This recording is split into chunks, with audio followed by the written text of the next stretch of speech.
Welcome, guys. It's been a week off, and Christmas happened, and I hope you Yes, guys it all had a good holiday, regardless of what you celebrate. Um, I did, kinda, I did. Are guess. you celebrating Kwanzaa? No, Happy Kwanzaa. I'm not, but maybe you are. I just got my booster shot, and I kind of feel a little, but it is what it is. Um, so today's episode, we're gonna be talking about the Rune King game. I finally beat it. Tyler's had it beat for like a week and a half. Yes, and I don't remember any of the strategies for any of the battles, so don't ask me strats. I don't have them. Before we do that, though, we're going to go over the questions and poll from our previous podcast, which felt like a million years ago. It did, seriously, which is kind of weird, but that's right. We're here now. Mm-hmm, mm-hmm. All right. So our question was, what was your overall opinion of season 11? And Nathan wrote in and said, I thought it tried to do a lot of cool things, such as the item rework, Ruination event, but it didn't come half baked. I think Mythic's constrained builds and Ruination was a miss. Arcane was dope though. I'm pretty sure. I agree. I think the Mythics for sure didn't hit that well.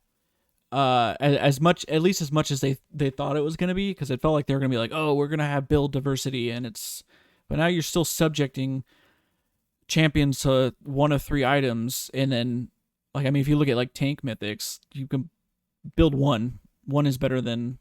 Yeah, there was in the tank realm, the mythics were very one-sided. There was always clearly a better mythic, whether it was it Frozen Gauntlet or whatever? Mm-hmm. Or Sunfire. Like there was definitely one that was better than the other at any given point in the game, regardless of what patch it was. They were never on an even footing, except for maybe like patch was it 11.3 or something like that. That maybe was close, or maybe 11.4. There was a point where they kind of evened out, and then Frozen Fist just became the better one. Like the slow field was so much better. So I do agree that Mythics in some cases didn't hit as well as they would have liked, but there are other cases like you can look at champions like Caitlyn who can build literally any one of the three mythic items in the marksman range. She can Mm-hmm. build shield bow, she can go Gale Force, she can go Kraken Slayer, and there's not a bad choice. It actually is matchup dependent, which I think what they're aiming for. So they did nail it on a couple of champions and completely whiff on most of them. Um, Yeah. so yeah, by far and large, I agree with the statement. As a whole, it's not 100% true, but I can see where the sentiment comes from for sure. The other thing I like was thinking of is Triforce and Sunder were such a big like huge gap in like champion, because like you would build like Triforce was like the king, like the item for like Sheen abusers, Yes. and then it was just so weak compared to Sunder that gives you more HP, it gives you the heal, it gives you the bonus penetration as a mythic, and then I mean they just recently, I think it was before preseason, where they changed up Triforce to give a little bit more with a mythic passive, but prior it was so It's weak. still not good. Sunder is still the better item, which Mm-hmm. sucks because I don't even like that item. I look at it, I'm like, these stats suck, but Triforce penetration is fucking stupid broken. And Triforce just doesn't feel like a mythic to me. honestly, if you swap Sunder and Triforce, Triforce might be better. Like the mythic passive, Mm-hmm. Triforce might end up being better because a lot of champions that build it do split damage anyways. Think like your Jaxes that do magic damage as well as physical damage, and he wants to build Triforce, but there's no reason for him to do that. um, y- so I don't know. Yeah, I think you're right. I think those two were a big whiff on the mythic area, and even then, like there are plenty of other Sheen abusers like Lucian that don't even go that route. They just build Essence Reaver. So Well, Sheen's not even just a mythic. It's like, well, Sheen you can use in so many different other things. Like, who cares what mythic you have? Go with a better mythic and then pick up Sheen on an Essence Reaver instead. I don't feel like I see Essence Reaver that much, considering that Presence of Mind exists and you just get the small bit of mana regen when you hit someone, and then you get like 20% refunded on kill and assists. For sure. I just feel like maybe Essence Reaver just needs to get a little buff. I mean, if I play GP, I'll build like Essence Reaver, especially if I'm going like crit. Excuse me, lethality. It'd be like Essence Reaver and Dustblade. That That's feels the good. only time I see Essence Reavers with Dustblade. Otherwise, it's like no one else wants to use that. I mean, even Ezreal still can build Dustblade and Essence Reaver and have a good game. I mean, he's better off building Sunderer, but he could go the alternative build where you're a little bit more bursty early and you just don't do as much later. But yeah, it all falls into your point. Is the Mythics weren't as good as they were hoping they would be, and some of the champions still have the same problems. Like Ezreal doesn't really build an ADC build. He he builds a fighter or bruiser build and does damage like an ADC, which doesn't really make sense for what he's supposed to be. Um, then what champion is it that like Katarina doesn't really even need Oh a God, Jesus Christ! like she can build Kraken Slayer, great, that is a big fuck up. But she can also build other items first that are better for her, like a Nashor's Tooth is a better rush than a Kraken Slayer is for her, which is stupid. Every Why time that can just not need to build this? Every time on an ARAM, if I see a Katarina, they always fucking build like Bruiser. Like they go Sunder, Titanic Hydra, like Death Dance, and they just don't die and they get easy pentakills. Like Yeah, it's fucking stupid. that champion just needs I can't play that champion, so I mean I'm not one to talk, but That's pretty insane though. what else did he hit on his response? The Rune Nation event. Oh, see, I disagree. I thought the Ruin Nation event was good. I think it just got overshadowed by the Arcane event because the Arcane event was so much bigger on a bigger scale. The introduction of Viego was awesome. That actually leads us into this episode anyways. I guess that's the like. I kind of it was just, obviously COVID happened and shit got delayed.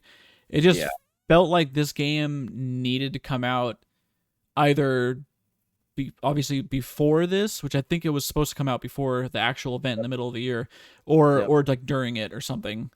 Yeah, I felt like this game kind of got overshadowed. This game and the Ziggs game were kind of they came and went, and then people were like, oh shit, these games are out. That's right.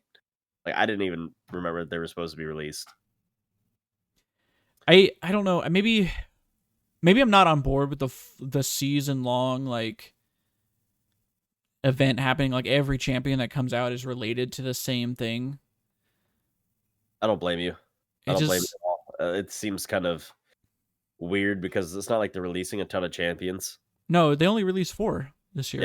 Yeah, which is rather little for them. But that's okay because there's a million fucking champions and not enough fucking bands. So that's fair. All right, Nathan, thank you for that. And then we also had a submission from, I'm going to butcher the shit out of this, Joa Laws. Sure. All right. He said it was a bit annoying with Conqueror, but overall I love the item changes. I'm going to assume just at the beginning of the season, obviously Conqueror came out like 2 years ago? It wasn't just last year. I don't know, but it was definitely like... It was stupid OP, right? No, it was definitely stupid strong. To have a bone to pick with that is like, I don't necessarily think Conqueror's ever been the best. I mean, it's been the best, but like, I have a love-hate with that fucking rune. Because I feel like it is actually really hard to max stack it and actually get the healing benefit unless you're playing a bruiser champion that's in the middle of the fight. Like, even on like a Yasuo or a Yoni, if you're not getting enough attacks off, it's not worth it. On Ezreal, I don't think... The only thing you get out of it on Ezreal is just the AD boost from hitting somebody and then being able to go in. But it still takes a fair amount of attacks to get that shit to actually start scaling and doing some damage.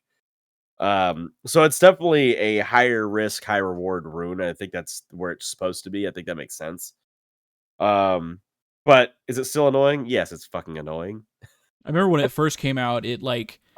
I don't think, because right now it takes 12 stacks to cap, and then I think when it came out, it was like only like 6 or something. It was very low, and then not only did it heal you at max stacks, it also dealt true damage, and I think you healed for that portion of true damage as well. I mean, Yeah, so it's stupid. only taken them 2 years to fucking figure it out, but neat.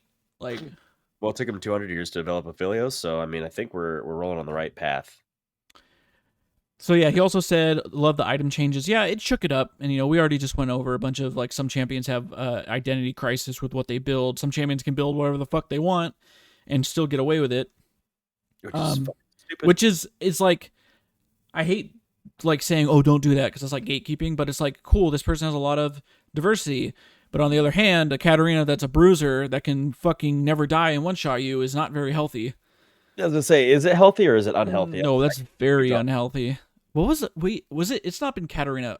Maybe it is. I know there's sometimes when we play ARAMs, I like fuck, or maybe it's like it doesn't have to do with items. It's the AP Kaisa that's fucking the most unhealthy thing in the fucking game. I hate that thing. That doesn't have to do with items.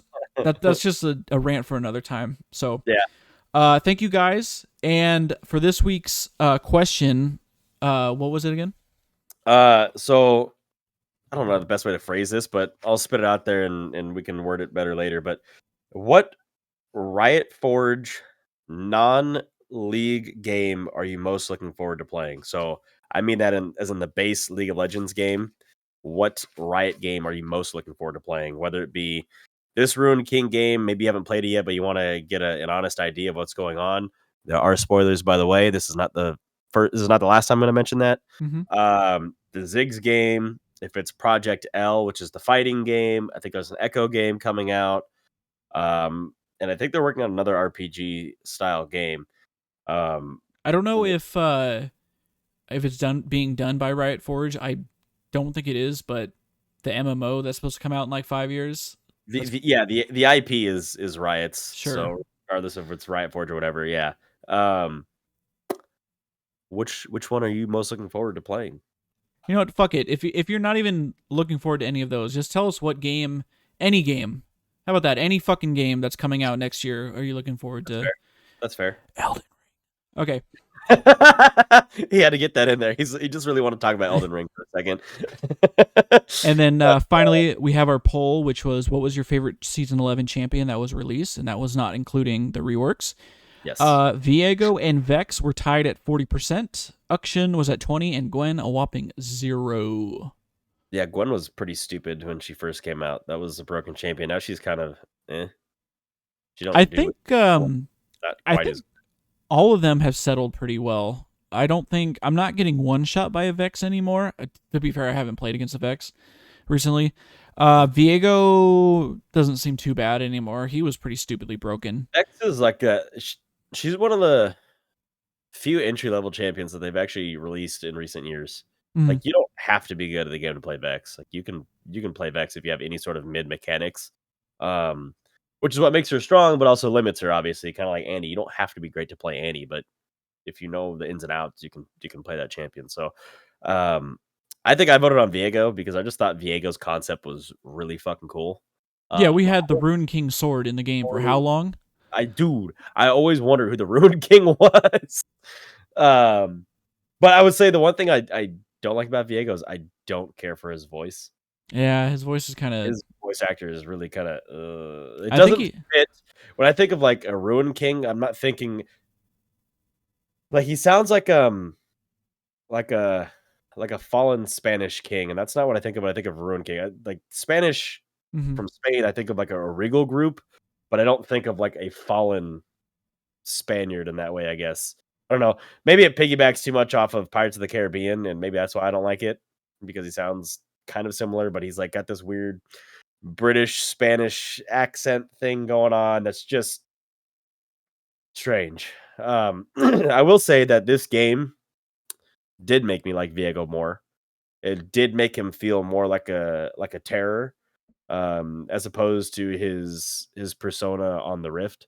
I think was definitely different. Like you see Viego on the Rift and you go, "Oh, here's another fucking stupid Yasuo style champion," right? But when you play Ruined King, you're like, "Oh, this is a demon, bro. This is like another Thresh style champion." And so I thought that characterization was a lot more interesting than what you get on the Rift with him. But so. And then go ahead. what was our poll we had again? Oh, did you play Ruin King? And if you did you like it? Yeah, yes, no. Maybe you plan on playing it eventually. Yeah, there'll be a few options in the poll list for you guys to choose from. So go ahead, answer those when you get a chance. And this is your final Yep. warning in case you didn't notice. Spoilers. Spoilers ahead. This will be pretty heavily spoiled. Not a whole lot of the story, but obviously, like the big parts would be spoiled because they're important Yeah, to you the can't. integrity We of the can't story. not talk about them. Yeah. So without further ado, guys, you're going to Ruin King, the game. What do you think? So I don't play many like turn-based RPGs. Obviously, I played Pokemon when I was younger, which I probably consider the first one I played. Pokemon the Um, classic JRPG. I didn't play Final Fantasy. I know you guys did. I'm trying to think of another big turn-based style game out there. That was pretty much it. Those were like the ones. Any Japanese RPG is pretty much one that fits in there. I mean, I enjoyed it. Hey, I was gonna play it regardless if I liked them. Really liked turn style or turn based combat because it's League of Legends and I still want to like experience whatever the fuck they're gonna give me. Yeah, It was. I mean, it's very simple. It's very well explained. Right away, you know what to do.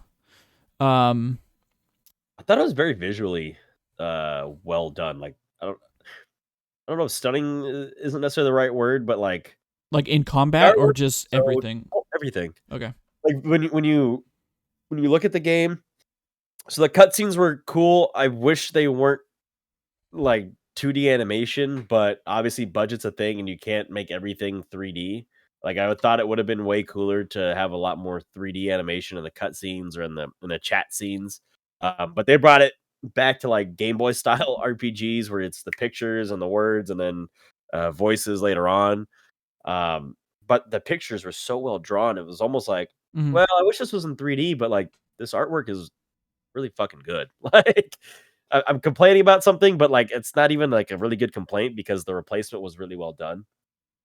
Um, the character design I thought was really cool, including the extra skins that you can get in the game.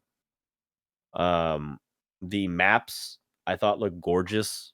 Oh, that was probably one of my favorite parts. Is like you're just walking through Bilgewater and like there's some places where the camera will just automatically zoom out for you like when you're Yeah, going down and then you could just see everything. You can see tiny little houses with people walking in the back and you're like, "Oh my god, it's so detailed." It was great. And I really like Bilgewater as an area and so it just kind of like turned me on to the whole idea of this in general. Um I think the my favorite thing about this game is the depth they've given to, in particular, Misfortune, Alawi, and Ari. yeah, I dude. actually give a shit about these champions now. This game made me care a lot about Yasuo. Actually, it the only champion it didn't do that with was Pike? Pike. Pike was very flat, but I feel like there's not much to Pike as it is. Like he's supposed to be mysterious because he's kind of a villainous type character, anyways. This made him a hero, which was an interesting take, sure. But Pike is definitely a villainous character, right? Um, and villainous characters are more interesting when they're mysterious as opposed to when they're fully fleshed out.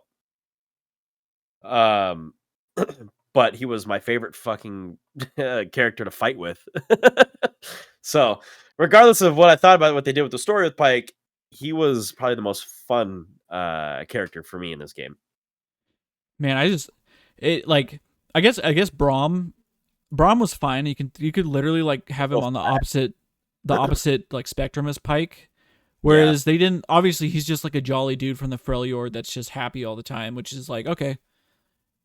But yeah, Did you do all the rest conversations and all the rest points? I did it as much as I could. Yeah, I hit all of them as they came up, and it actually fleshed out a lot about Braum. Not necessarily more than what exists in his lore, but it really cements Braum as like the friendly giant. Hmm. And it really cements him as like, I will protect you. Like he always says, stand behind Braum. It's like I not to be cliche and say I felt that, but like I really felt like, oh yeah, I should stand behind that guy because he knows what the fuck he's doing. Like, you know what I mean? Like, this guy is my tank, and through these conversations, he's kind of like the group lookout. It seemed, and so I thought that was pretty impressive way to flesh him out, considering he's mostly a loner in his lore. So to put him with a ragtag group of individuals, I thought it was pretty tastefully done without like making him too far one way or the other. Like he seemed authentically Braum. Yeah, same thing with Yasuo. Like he's like a loner, but he's hired by Ari to. Yeah, So okay, that was the end of the Konmai event, right? of Of the the Spirit Blossom event. yeah Yeah, that yeah was Konmai, but it is Spirit Blossom. yeah with her and him leaving Ionia. So she hired him for a bodyguard, but then when they get there, she leaves him. Itches him. Yeah, So that was was there any point to that? that was. We need to create story, and we can't introduce them both at the same time. It does go on to say that um Hari almost seemed scared of her powers. Mm-hmm. Um which is interesting, and I don't know if this was influenced by that or not, but I don't know if you've seen Lovecraft Country. Mm-mm. There's a Kumiho, which is what Ari is, which is a nine-tailed demon fox.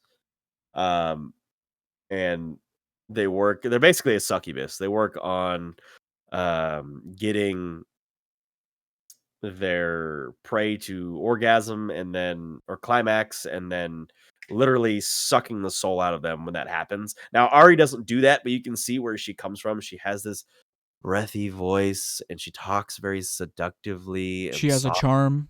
She exactly. She is charming, not to have a pun, but like Yeah. she carries that with her and I think she realize like, oh shit, this guy is like legitimately down to help me. Like maybe I shouldn't do that. I think she realizes what's wrong and what's right, the difference between right and wrong, more or less. And is like, well, I'm gonna just ditch this dude so I don't accidentally kill him or vice versa. Yeah, that was the cool thing I liked is like she's aware of what she's doing, but she like doesn't want to. Yeah. She doesn't want to keep killing people. Um so I guess that was the only thing I was kind of like, oh, like Yasuo is just for like the good, I won't say half of the game, but like he's just like, where's Ari? And they just like kind of walk around and I'm like, okay, Yeah. dude, I get it. Yeah. No, I mean that was cool. When they actually give you the Yasuo Yoni fight, that Hmm. was excellent. That was probably one of my favorite fights in the game. Um, so thank you, Riot, for that.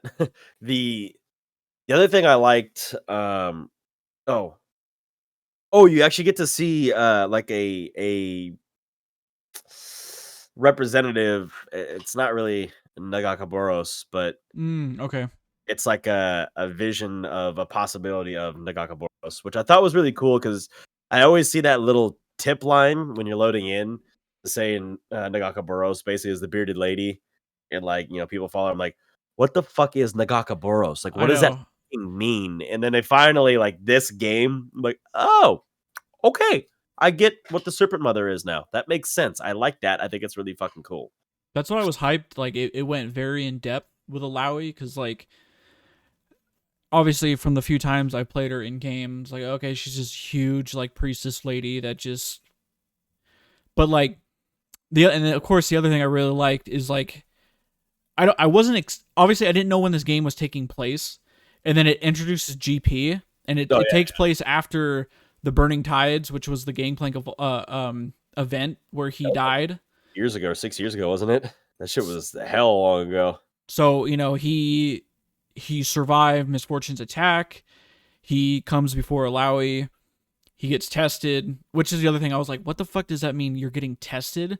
So you just Test have, she's spirit. literally like fighting. Isn't that You're the name of her W skill? Is it? test the spirit. Yeah, I think that's what Yeah, it's called, right? And so that's what she does, which was badass. And it makes that skill a lot more interesting, knowing that like, hey, you could have had your ass beat while you were outside of yourself and you don't even know it. Yeah, and so like you said, she tests GP and he passes with flying colors, and I was like, Oh, so this is how this game's gonna start? And I love that because like then I think it was at that part, or maybe it was earlier, but she starts to question Hmm. Nakakaburos, and I like that like kind of aspect of it where she's kind of going against her religion. It's like, but at the end, it's guiding her, but she's allowed to branch off and do whatever. And of Yeah. course, that caused issues because Miss Fortune finds out Gangplank's alive, and then she also finds out it was Alawi's fault that he's alive. Yeah, they did a really good job at actually bringing some animosity into the party. I thought that was really well done. I think it would have been interesting to have put Alawi and Misfortune into some sort of battle and made you maybe pick a side and then resolve it later. Um, that would have been a cool addition to the game because those two were were definitely at odds. And Pike as well was at odds with Misfortune, but I felt like everyone else was kind of like, she does what she wants. I think there was one time where Pike says that MF is on his list. Yeah, I oh think yeah, he definitely, mentions that. definitely, and they comes up a couple times in the rest conversations as well. Um, so that was pretty cool. I thought that was rather well done actually. Um, Considering like Miss Fortune is so outdated in game with her voice lines that they shit, actually give her a fucking like personality. yes, they did a really good job with her. They really fleshed her out. She almost like Gangplank is a villain, obviously, Mhm. but this game sort of vilifies Misfortune a little bit too. You see that she thinks she's the savior of Bilgewater, and you're like, I'm kind of seeing, no, you're a douche. You're actually a giant rich douche, and you're not the savior of Bilgewater. I don't know what the GP is, but you're not No, either. yeah, I don't think there can actually be. It just needs someone to Yeah, and like it's a just was king of or see that queen. to see that play out, like two people at odds, and you can look at both of them and objectively see like you have a lot of fucking issues you guys need to work out. So that was really well done as well. Was there anything else you want to talk about on the characters? I think at the very end of the game, after you fight Viego, Like, fuck that fight, by the way. Misfortune's like deckhand, I can't remember what his name is, like comes up and he's just like, "Oh, Gangplank's escaped," and that was it. Yeah, I know. I was like, that's fucking. I was like, that was so I'm anticlimactic, like, but "Oh my okay, god." you knew it had to happen. Hopefully, they can get some uh, DLC or add-ons or expansions of some I sort. didn't even think about Because possibilities they of a. they totally could. They totally could. I mean, you have all the stuff there, they can add stuff. I mean, it's funny because, like, as I'm playing the game, there's a few times where I load it in and, like, there's, like, patch updates, and I'm like, "Patch update? Oh, yeah, that's right." It's not regular ass league, like, they do patch regular ass games, you know? So I thought that was kinda funny. But yeah, that part fell flat, but I felt like the story in and of itself was actually really good. The when when Viego came out, and they did the Ruination events, and they kept talking about his queen, I really never felt any connection to that. I'm like, this is That yeah, the that fucking part thing I've for ever seen. sure. I'm He's like, this just is really fucking stupid. I don't really get it. he's always just that's I think that's one thing I don't like about Viego, as all he Always- does is fucking whine about Isolde. And then But no, go. it's revealed that he's a fucking douchebag to her. Yes. Oh, dude, that reveal was so good because all they did, and I think it's off the groundwork of all they did was make him bitch and whine that he couldn't find his queen, and that's all he needed was to find his queen. My queen, my queen. like, like Like, the dude, whole time, it's like shut the fuck up, and then you learn that he was a dick. It's like that serves you right, bro, motherfucker. bro, she don't want your dick anymore, bro. Just Yeah, fucking, you just let it fucking be. dude.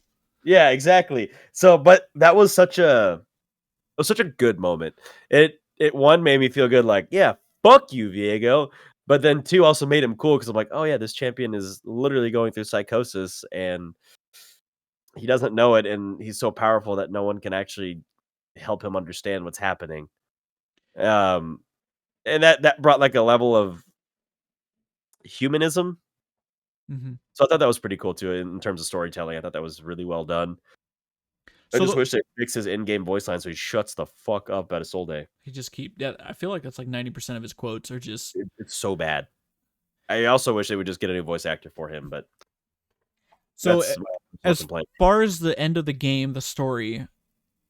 So and this was the other confusing thing is when does it take place with the Ruination event that we had? So he's locked in the amulet, right? Yes.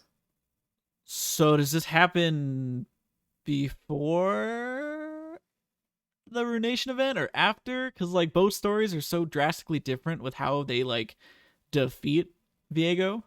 That's a good question. I don't know if this game is necessarily canon And or then or how it fits in, or if it does, or if it's just a side story, only a side story. I mean, I like the idea of Braum traveling to Bilgewater because that's so out of place.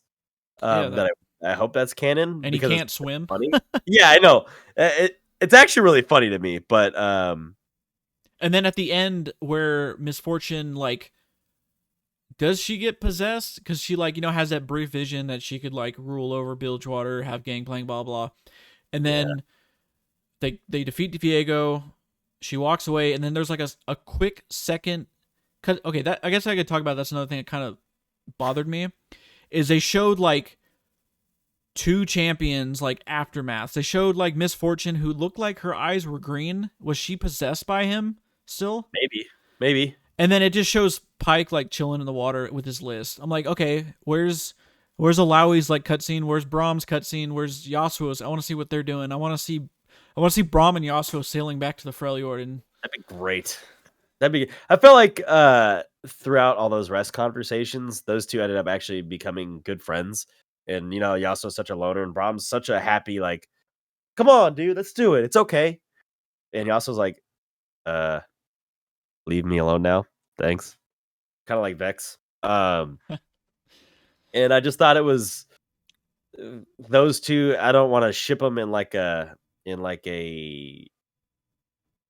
romantic relationship, but like in a good friendship. Like those two shipped really well in the game. Dude, you want to talk about relationship? Fucking Alawi has the biggest hard on for Brahm.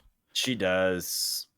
She likes Part those. of it is he can slam it down. Oh my god, dude, there's actually like in-game quotes, and which I'm gonna look up because there's like a scene in the game where they're in when they're on Miss Fortune's ship, and they're just talking in one of the cabins, and she like literally wants to like bang him. Like she's doesn't straight up say that, but she's just like, "Hey, do you want to go to my room?"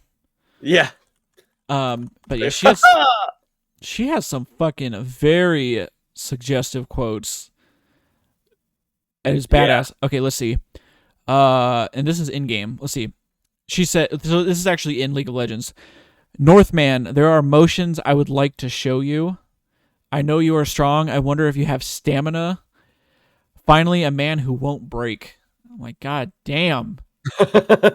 She likes those big dudes, dude. I mean, she was lovers with Gangplank. Gangplank's a big dude. But he's kind of fucking a psychopath. Yeah, just a little bit. But all right, let's the map layout, like when you're through each separate map, I thought the layouts were great. I thought they did a really good job. What I didn't like is that they're fucking confusing, and when they make you run back and forth, I'm like, dude, I don't remember which part fucking goes where, and there's not a good way to look at it. You have to like go to that area, like the Fleet Streets, and pull up the map and say, okay, how the fuck do I get to Baron's Rest? That is one thing I would. Yeah, I agree. It like I just wanted to open up a full map of the world and be able to scroll all the way across. And even if it's grayed out, that's fine. I haven't discovered it yet, but like, let me fucking scroll all the way across the fucking map because I can't remember where all this shit is. Why can't remember introducing to me a new town and a new layout to this town and all these new nooks and crannies of this town, and I don't know any of it. I don't know what's next to what. It doesn't exist anywhere. I can't just fucking remember like, oh, that's right, Baron's Rest at the top east corner of this because it was mentioned in this one story. It's like, Yeah, it No, does take you a hot minute to like remember where everything is. I was getting so turned around. I'm like, wait a minute, no, it's not this way. Uh, same. That sucked because there's not really a good fast travel system in a lot of the areas. The why? best area for fast travel is in the Shadow Isles, but like anywhere else, there's no good fast travel, which Also, was terrible. why couldn't we have like a mini map like on the screen at all That's what, time? dude. I Every think time I said that when I first opened the game. I'm like, there's no mini map. Like you have to pause, open up, and then yeah, it's yeah, the map layout was very confusing. There was like it was little the yeah. layout was good, but like if I just had a fucking map, a mini map, so I don't have to keep pausing the game, look at a fucking map, or if I had the ability to look at maps in other areas, it'd be better. I think the other biggest thing I had with this game is the amount of bugs.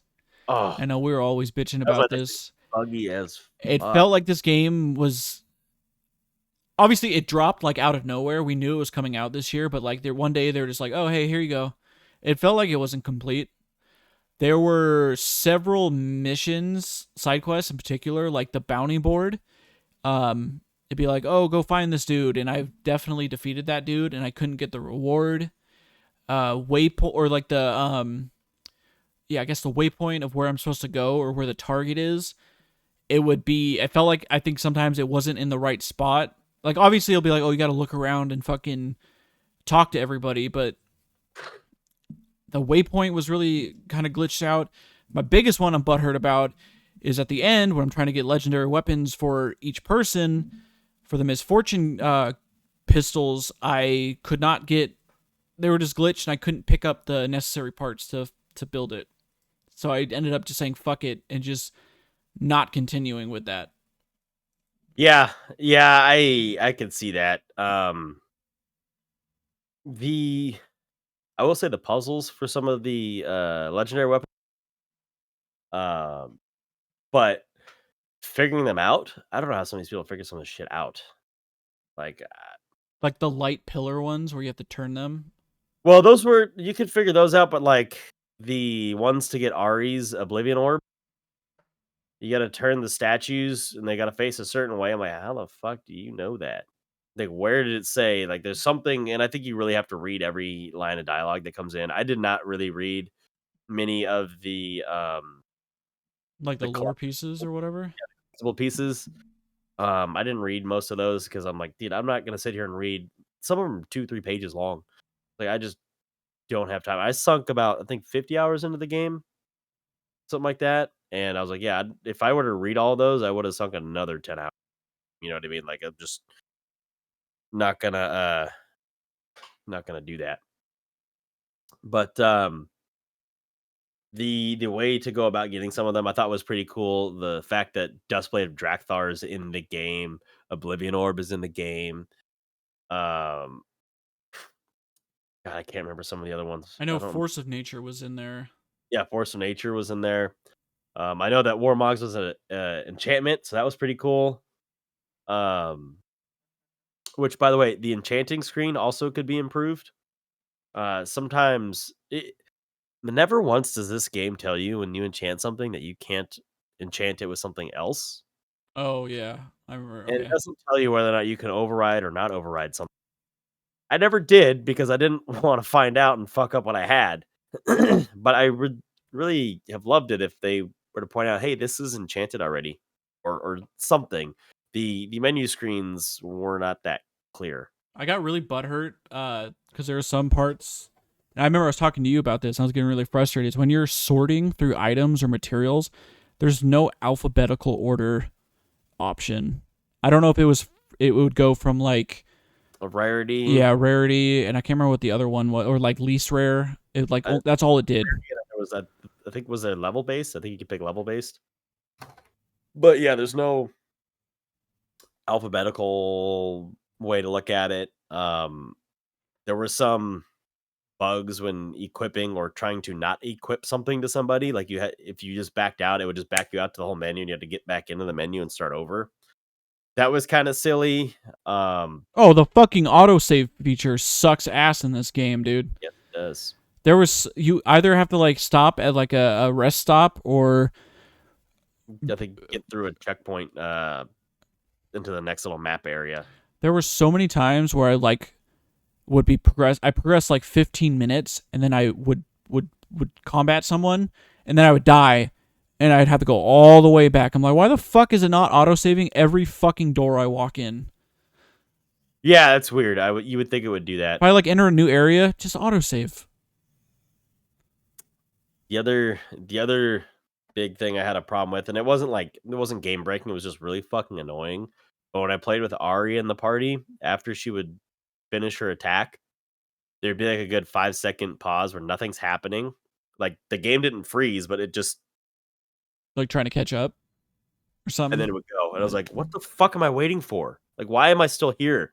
Like, shit, she attacked. Can I move on? Like, I have it on fast pace attack. Mm-hmm. So I want to do the battle, but I want to like move it along. Like, I'm not sitting here trying to fucking just watch each fucking strike in slow motion. Like, let's pick up the pace here, dude. So that kind of sucked. And like, it really sucked when I would get an extra turn because after every fucking turn, it would pause. And there was times where I get like 3 or 4 extra turns in a row. I was like, oh my fucking God, Ari, stop fucking attacking. But I kept the team of Alawi, Ari, and Pike because I needed a tank, a debuffer, and a healer, and another debuffer. So I spent a lot of this game doing a lot of true damage with debuffs as opposed to just regular attack damage. And I felt that was like a pretty good strat because a lot of these enemies can just build shields, but the true damage goes right through the shield. So that was kind of cool. Oh, okay. Hold on a second. I'm looking through. Is this the Black Mist, Mistborn, Burning Tides? Okay, so I'm on the wiki, the Rune King wiki, and there's a timeline which I will send to you really quick so you can take a peek at this while I'm looking at it and talking about it. Okay. Hopefully that works. Of exactly when all this shit is going down. Obviously, we're not. So whatever the year before the year 992 is when Senna is imprisoned by Thresh. Maybe let me bring this up on the. That worked. Yeah, there we go. And then the Burning Tides is a couple 2 years later, and then let's see, the Black Mist attacks Bilgewater, Shadow and Fortune. I'm assuming is that a cinematic? The Black Mist attacks Shadow and Fortune, and then okay, so the Rune King. This is so weird. This shit's going on for years. And then wait, is the Sentinel's light stop? Okay. I'm sounding like a fucking idiot trying to figure this out. I'm trying to figure this out and talk at the same time. Story. Okay. It's what?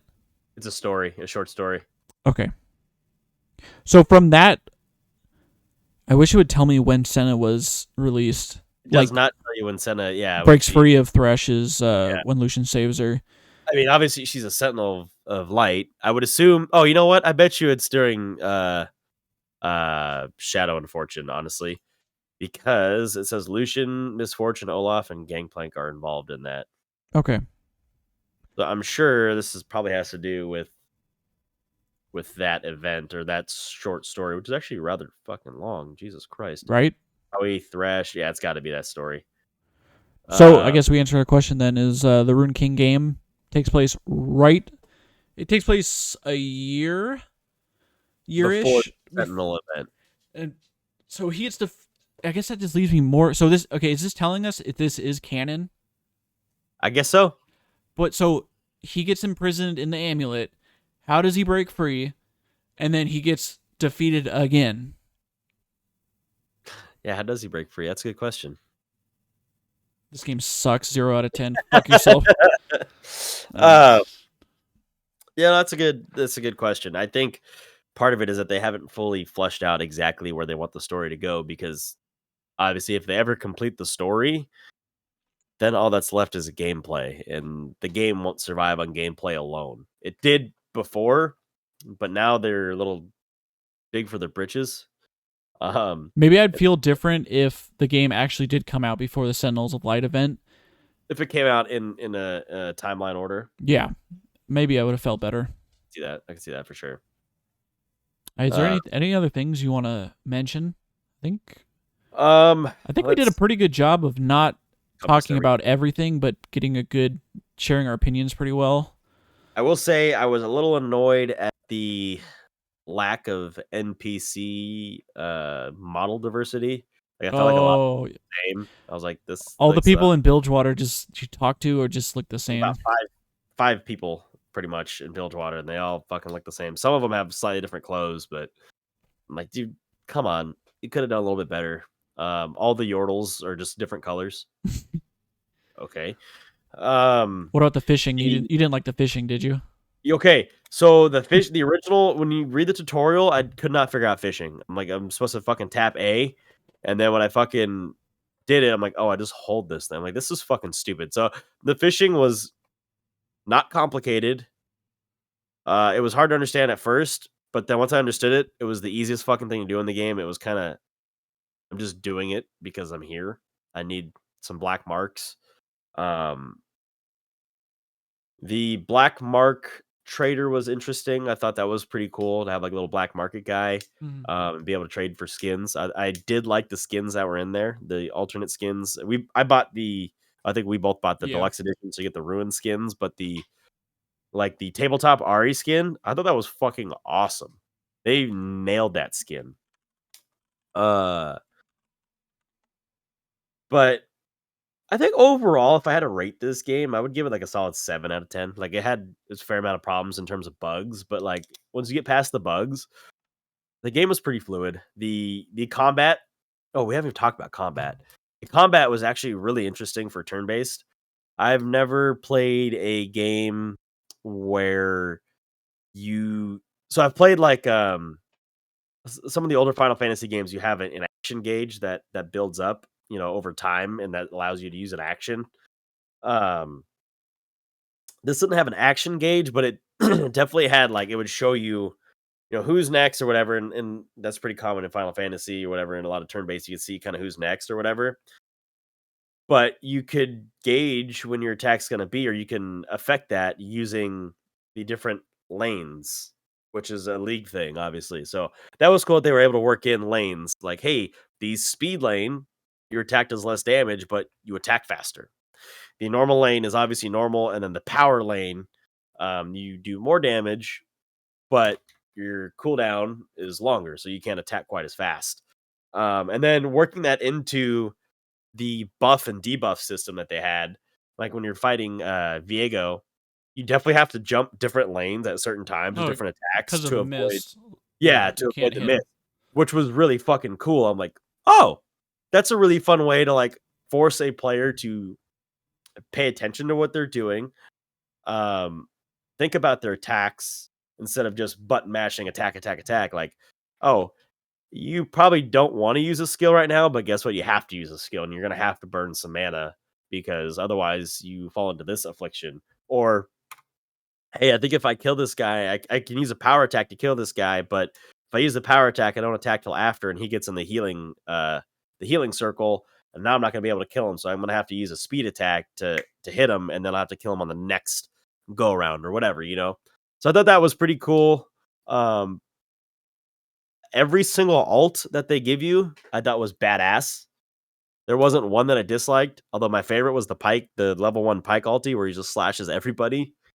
Um, I used the Dust Blade of Drakthar with him, and I put on, I believe I put on the Burning Tip or whatever it was called to his knife, and then onto his cloak, I put on a bleed effect. And so I would just slash the shit out of people, and they'd be ignited, bleeding, and they would it's like, oh, you just applied true damage to the whole squad, and so now when you attack next, you should be able to pull off some of his skills or whatever. So I thought that was pretty cool. Um, Beyond that, I think that I would leave the rest of it up for you guys to play and experience. Hopefully, I haven't played it in a couple weeks, so hopefully some of the major bugs are fixed. Hopefully, they figure out the misfortune bug with getting her For weapon. real, I want to get that legendary. Um, I did go through and get all legendaries, and I no longer wanted to waste time trying to figure out some of the puzzles. Some of the puzzles are hard as fuck. I'm not gonna lie to you. Some of them, like, they can be very cryptic, and so I did like that. Like, I spent a lot of time in I think it was the Purification Temple with the lights in the Yeah. was it the stag and the owl the bell puzzle? I spent a lot of time trying to figure out the bell puzzle. And then I later found out that there's like a secret bell puzzle. I'm like, there's a fucking secret one. How the fuck do you find the clues for that? So that was pretty cool. I always like when there's like a challenge like that when you're trying to find the clues or something like that. You're like, where the fuck are those clues? Um, I also like the special abilities that each champion had when you're dungeon crawling before you're in combat. Like Yasuo being able to blow away mist, Pike being able to separate teams. Although I felt like that never really fucking worked. Like I would use Pike to throw out his bone skewer and pull someone in, so I wouldn't have to fight a multi-wave battle. But then I'd still fight a multi-wave battle. So I'm like, this one didn't seem fleshed out. Alawi just basically spawned an extra tentacle and did some damage.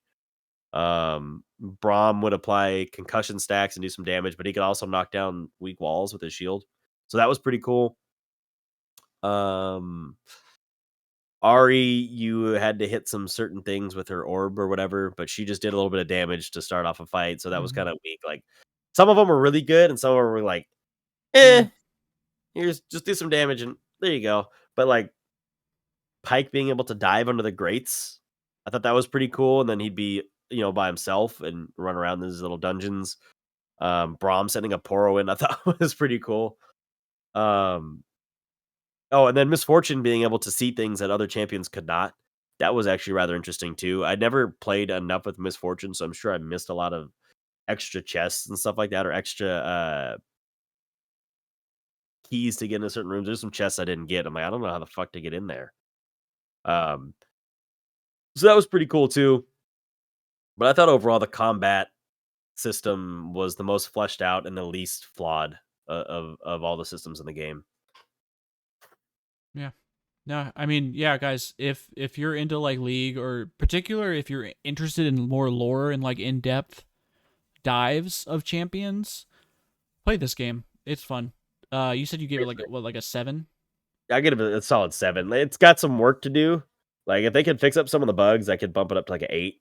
But some of those bugs are just like watching Ari do nothing after she attacks, or watching nobody do anything after she attacks for 5 seconds was really like a fucking buzzkill. It really drove me fucking nuts. And it sounds minuscule, but like some parts you're fighting so many different battles, or you're fighting these multi-wave battles, and she gets extra turns and shit, and you're like, dude, come on, bro. Like, I think so yeah, I'll give it probably around a 7, maybe like 6.5, 7. Lots of potential.